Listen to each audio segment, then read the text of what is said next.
지금 경제전쟁이 급박한데 북핵 폐기 이야기하는 거는 지금 문재인 대통령 입장에서는 아무런 대책이 없다는 걸 이야기하는 거예요.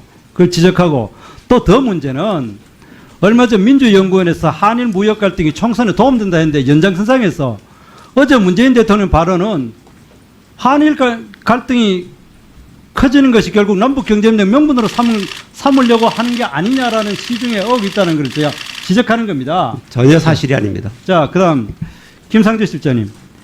그 아소다로 일본 부총리가 3월 12일 날 3월 12일입니다. 중의원 재무금융위원회에서 일본 기업들이 압류 등 불이익을 받으면 무역 보복하겠다 발언하고 계시죠. 네. 그리고 아까 노영민 실장님께서 보복을 할 거를 잘 알고 있다. 거기에 만반의 대비를 하겠다. 그렇게 말씀하셨는 거 아까 들으셨죠? 예. 그래도 하나 먼저 여쭤보겠습니다. 추가 경정 예산안 지난번에 언제 며칠 날 제출됐습니까? 제가 알기로는 뭐 5월 경으로 알고 있습니다. 그 당시에는 제가 정확하게 4월 25일 제출했습니다. 예. 그러면은 일본이 무역 보복을 하겠다고 한 달 보름이 지난 이후에 추경 예산이 제출됐는데 그 내용에는 무역 보복에 대한 예산 하나도 없어요. 준비 안 됐다는 거예요. 그리고 또 하나 일본이 7월 1일 날 무역 보복하고 난 다음에 추가 경정 예산안에 대해서 기재부에서 7월 21일 날 20일이 지나가 예결위원장이 보고 처음 했어요. 준비 안 됐다는 거 이야기합니다. 자, 그 다음, 다른 거 하나 여쭤보겠습니다. 이게, 실장님 소관인지, 뭐, 다른 분 소관인지 모르겠는데, 이 정부는, 외교적인 협상으로 문제 해결을 하겠다 했는데, 실제로 강제징용 문제에 대해서 일본은 1월 9일 날 외교적인 협상했습니다. 농민 실장님 맞죠? 네. 예. 그리고 5월과 6월에 그 중재위원회 요구를 했습니다만 우리는 거기에 대한 첫 번째는 면밀히 검토하겠다고 두 번째는 신중히 검토하겠다고 묵묵부답하다가 비로소 우리가 제출안이 협상안이라고 제출된 것이 G20 정상회의 열흘 앞둔 6월 16일 날 1+1안 제출 처음 됐죠. 처음 대가 1시간 만에 거절됐죠. 그리고 또 일본만부터만 거절된 게 아니라 피해자 단체도 똑같이 1시간 만에 반대한다는 성명 냈어요. 그리고 또 이 돈 내야 되는 우리 기업들도 기자들 질문해 보면 금시초문이가 되어 있습니다. 그다음에 이거는 이 협상안조차도 G20 놔두고 많은 시간을 보내다가 그냥 제대로 준비 안 되고 만들어졌다 그렇게 평가할 수밖에 없습니다. 예, 그 말씀에 대해서는 제가 한 말씀을 꼭 실장님 드리고 싶습니다. 제가 시간이 없으니까 끝나고 한번 종합적으로 네. 답변해 주십시오. 자, 그다음에 우리 김상조 실장님. 예. 무역 보복에 대한 정부 대응 세트가 3종 세트가 WTO에서 부품 국산화 수입선 다변화 이게 맞죠? 보통 그렇게 그것만 이야기하더라고요. 포함하는 건 아닙니다. 예. 예. 자, 그다음에 근데 이게 부품 국산화가 기본적으로 얼마 정도 걸린다고 생각합니까? 실장님 어제 아래 답변해 보니까 인터뷰 보니까 6개월에서 5년 그리고 산업부 장관이 어제 아래 그래 엊그제죠 1년에서 5년 걸린다 그럽니다. 그런데 요즘 산업 현장에 초격차란 말합니다. 이번에 대표적인 그 상품인 포토 레지스트 같은 경우는 제품 주기가 6개월이에요. 우리가 1년에서 5년 동안 따라가면 일본은 가만히 있겠습니까? 그리고 또 더 문제는 이렇게 생산되는 소량 다품종들이 우리가 7조 정부가 들이면은 민간에서도 대응 투자로 수십조 해야 됩니다. 과연 그래가 기술력 경제성이 있는지 또 국제적인 분업 체계에서 맞는지 이거 심각히 따져야 됩니다. 이거 우리가 지금 다시 21세기에 무슨 뭡니까 그 폐쇄 국가로 가는 것도 아니고 자 그다음에 또 하나 더 이야기하겠습니다. 예. 아까 의원님 질문 다 끝나시고 예, 답변을 그렇게 드리겠습니다. 하시죠. 예.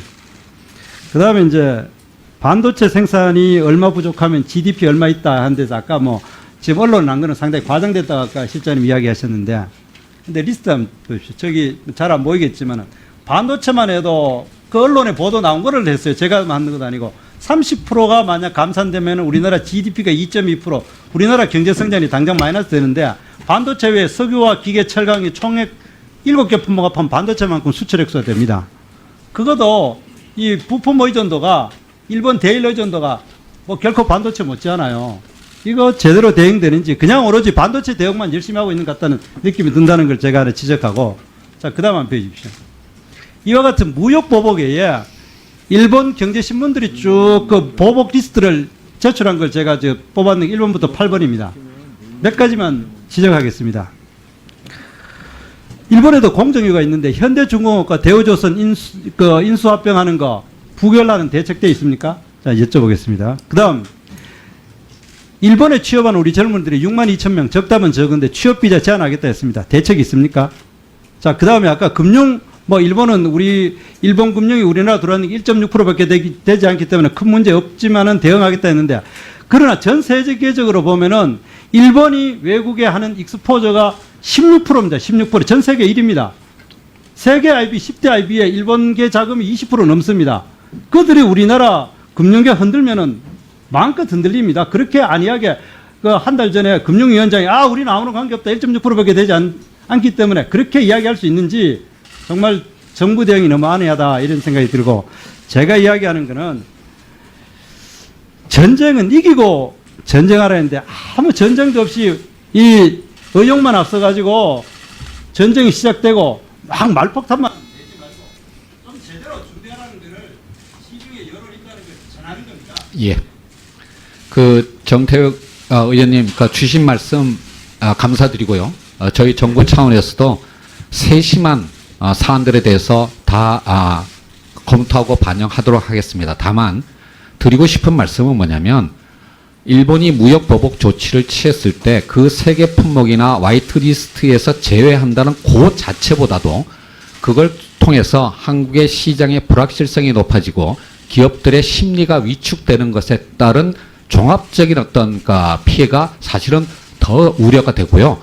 바로 아베 정부가 노린 것이 그런 부분이라고 생각을 합니다. 따라서 의원님께서 주신 그 우려의 사항에 대해서는 정부도 깊이 생각하고 있고 만반의 어떤 대응 태세를 갖추고 있습니다만은, 이런 것에 대해서 정부가 전혀 준비가 되어 있지 않다라고 이렇게 단정하시는 것은 우리의 어떤 국익 차원에서는 좀 조심스러운 부분이 있다라고 생각을 합니다. 네. 제가 지금 그 얘기 할게요. 실장님 말씀하실 때 저기 필요한 얘기만 하시고 좀 원만하게 진행될 수 있도록 좀 도와주세요. 네, 알겠습니다. 아까 비서실장님 네. 답변하실래다 못한 거 있는데 네, 마저 아까 하시겠습니까? 네. 그 유성엽 의원님 질의하실 때 제가 드리지 못했던 답변과 같은 답변입니다. 예. 사실 대법원 판결 이후로 정말 그 아이디어 수준의 많은 그 제안이 있었습니다. 아까 그 공루명 전 대사님, 이낙연 총리님 말씀하셨던 그걸 포함해서 정말 많은 제안이 있었습니다만, 어떤 제안이든 그것이 현실성이 있기 위해서는 위안부 합의 과정에서 보듯이 먼저 피해자의 수용이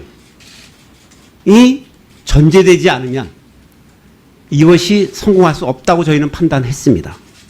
그래서 작년 대법원 판결 이후로 거의 6개월에서 8개월간 저희들이 가장 심혈을 기울인 부분이 바로 피해자들을 설득하는 것, 그리고 그들이 수용할 수 있는 방법을 모색하는 것이었습니다.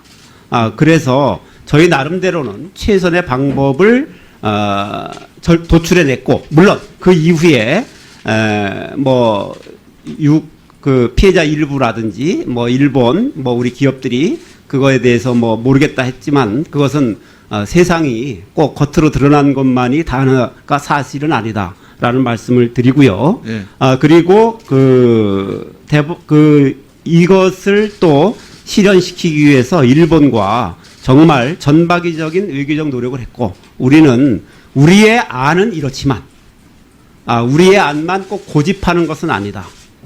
일본이 제시한 안도 똑같이 테이블에 올려놓고 허심탄회하게 논의하자라는 우리의 의견을 지속적으로 전달했었습니다. 예. 네, 나경원 의원님이